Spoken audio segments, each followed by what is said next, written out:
Hey guys, welcome to this week's podcast episode, and I'm really excited to have Tom Griffiths on the show. He's got a virtual business and he is the small biz CEO. And today's going to be talking all about business, entrepreneurship, financial freedom, kind of the bread and butter topics that the guests love, improving profits, cash flow. And Tom, welcome. Hi, welcome. I'm sorry. Yeah, thank you for having me, Chris. Yeah, I know. I love this because you're able to live and travel and work from anywhere because you've got a virtual business. And talk about how you came to found Synergy CFO and what you do now. Yeah, yeah, thank you. My background's in finance, so I used to work in banking in London. Um, I worked at JP Morgan for 7 years, and about 2 years ago, in the middle of COVID, or 3 years ago, I basically decided that it was kind of now or never if I was going to leave where I was and try and do something on my own. So initially I wasn't really sure what I was going to do, and all I knew was that I wanted to live and work remotely. So I basically took the risk, left the corporate world, and kind of tried a few different things.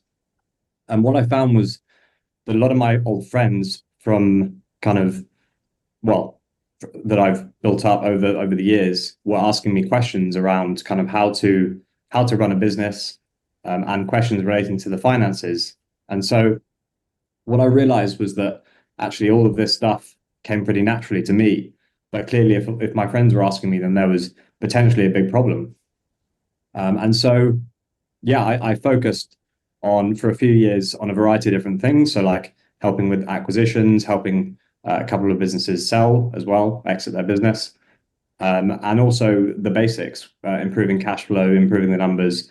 And then about kind of 6 to 12 months ago, focused on where I am now, which is essentially helping businesses just improve profits and cash flow and using that as a tool to then be able to do what they want with the business, whether it's sell it, keep it for the long term and use it as a cash cow, or ultimately hit whatever their goals are from the business.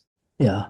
What's interesting is a lot of business owners, they don't understand the concept of profitability versus cash flow. So, a lot of times they're like, oh yeah, my business is profitable, but I'm always struggling to, pay and all this. So kind of you emphasize the importance of understanding these two concepts and what are some common mistakes these small business owners make. Yeah, that's a good question. So actually, an example there. One of my clients said to me a month ago. He said, "Oh, my wife said to me at the end of last year, how much money did you make for this year?" Yeah. And he said, "I don't know.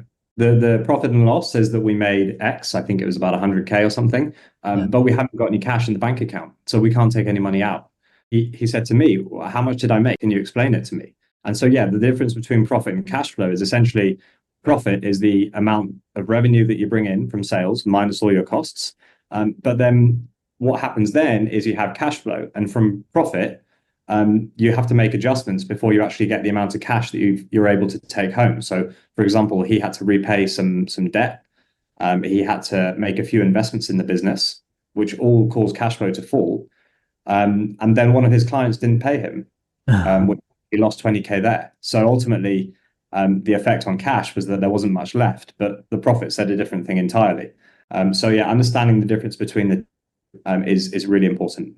Yeah, it's there, and then there's this book called I think it's called Profit First, which kind of very was revolutionary in just talking about kind of putting your into buckets, especially for the for tax planning. That's a huge expense. Come April or your quarterly. So talk about kind of allocating and then also paying yourself first. That way, as a business owner, you don't get burned out or struggling, and your business was profitable. But you don't have any cash to, on hand. Yeah. So Profit First is a really good book. I would recommend it to anyone who hasn't already read it.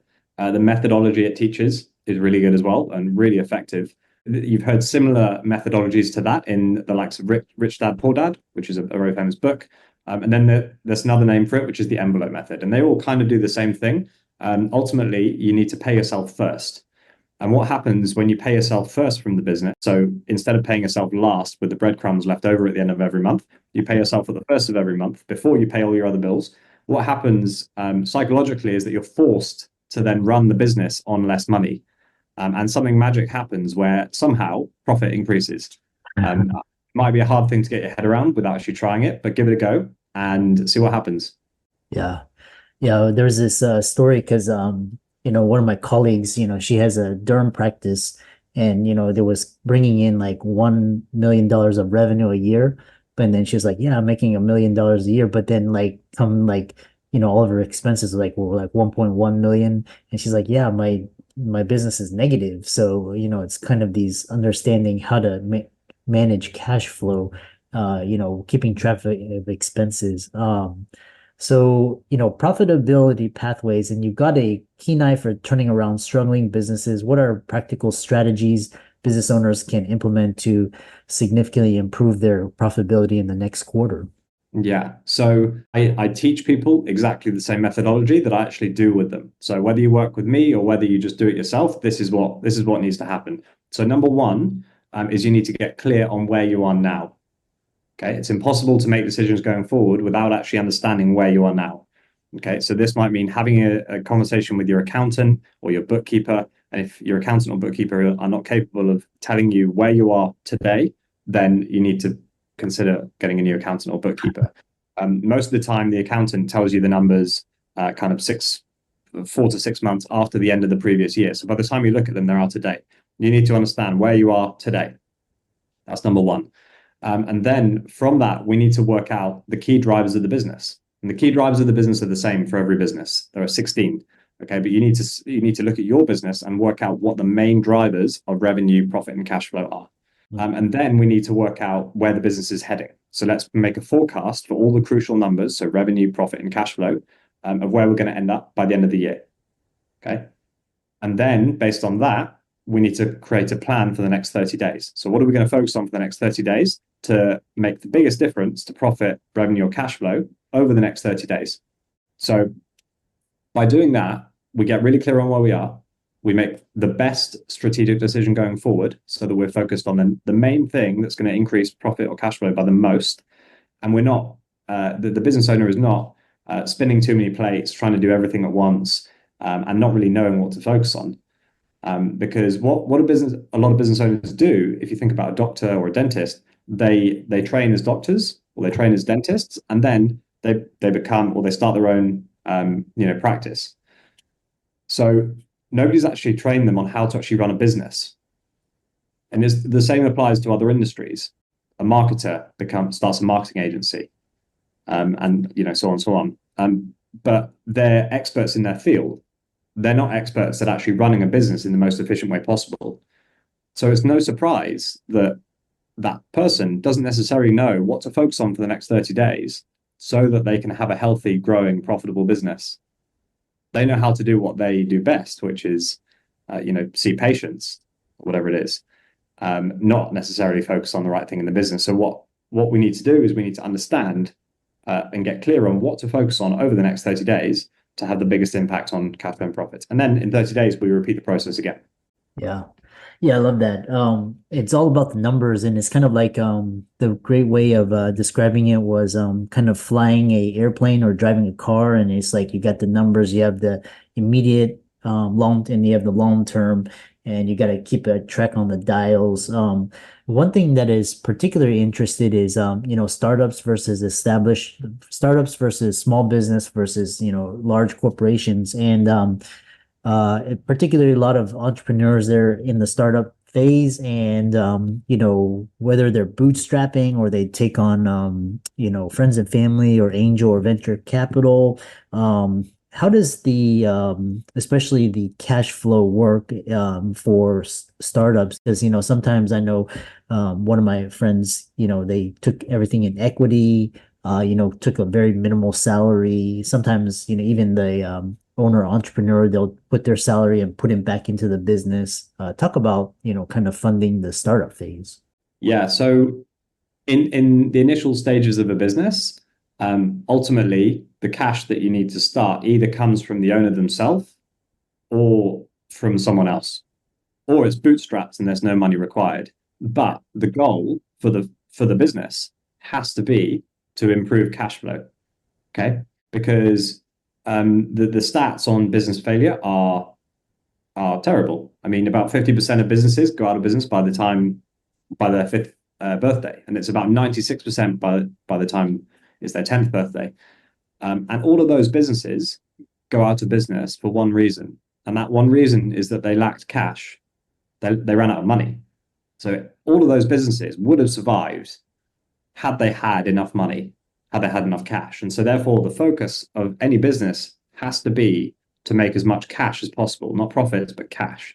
Because you can actually make a loss, but as long as you've got cash, you can survive for a very long time. So think of these big, tech startups that actually run on losses for years and years and years because they're running on external money. But that's fine because they've got cash. But the reverse is also true, where actually, if a business has cash from an unsustainable source, think about what happened in COVID. I'm not sure exactly what happened in the US, but in the UK, for example, the government gave lots of loans to businesses to help them survive. A lot of those businesses were not really capable of surviving anyway, and so they survived for longer than they should have. But the bottom line is that cash solves any problem in a business and allows the business to stay alive for longer. So that has to be the focus of any business owner. Yeah. Yeah, especially the cash flow, and there's the Airbnb, there's the Ubers, the Lyfts, even Uber just started to be profitable, I think this year or last year, but in Uber was started like in the great financial crisis, so it's been operating negative, but it's got a lot of venture capital, it's got a lot of shareholders, so I'm sure a lot of that the value was returned to the early investors. So yeah, the other question is kind of this talk about the how people can contact you and check out your work and see whether or not it would be a good idea, like a lot of business owners maybe was struggling with cash flow issues or with profitability issues. What services do you provide, and how can they contact you and work with you? Yeah, good question. So I work with my clients. Generally speaking, I meet them about once to twice a month. And what I do is I help them improve profits and cash flow. So Yes. I work with the business owner. I get to understand what their ultimate goal is. Maybe it's selling the business in 3 years or 5 years, or maybe it's just to hold on to it for the next 15, 20 years and produce lots of income for their family. So we get really clear on that goal, and then we reverse engineer it all the way back to 1 year goals, and then back to today, and then work out what they need to do in order to hit that goal. And then we go through the process that I mentioned earlier, which is we get clear on where they are today, and then we create a forecast of where it looks like they're heading. And then based on the forecast and where they are today, we work out what needs to happen in order for them to hit their goal.